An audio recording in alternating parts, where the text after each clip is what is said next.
Zbirno mesto študentov in dijakov bo v sredo zjutraj na Štuku. Od tukaj naprej jih bo kakšnih 30 avtobusov brezplačno odpeljalo do ljubljanskega Prešernovega trga, kjer se bodo ob 13. uri začele demonstracije. Za varnost je poskrbljeno, kar se tiče, če gledamo, da gremo iz Maribora, ima vsak avtobus dodeljeno odgovorno osebo, ki bo pač avtobus popeljal do zbirnega mesta v Ljubljani in kasneje do Prešernovega trga. Medtem ko so študentski klubi demonstracije soglasno podprli, pa so pri študentih mnenja deljena. Ne bom se udeležil prvič zato, ker nisem podrobno tega problema spremljal.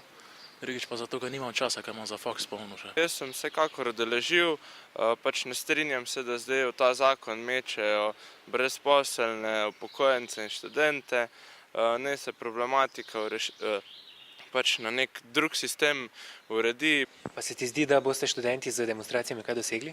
Ja, upajmo, da. Upajmo, no. Predsednik ŠOUM pričakuje, da bodo demonstracije na vladi pustile pečat in da bodo študentske zahteve končno uslišane. Študenti imamo veliko premalo štipendij in te štipendije so veliko prenizke. Imamo veliko pomanjkanja oziroma 6000 premalo študentskih postelj v Sloveniji. Mladi diplomanti, ki so se trudili, da čim prej diplomirajo, ostajajo na borzi, ker nimamo sistema aktivne politike zaposlovanja mladih. Koliko denarja bo ŠOUM zapravila za demonstracije, še ni znano. Njihov glavni strošek je namreč avtobusni prevoz do Ljubljane. Končna cena je tako odvisna predvsem od števila študentov, ki se bodo udeležili demonstracij.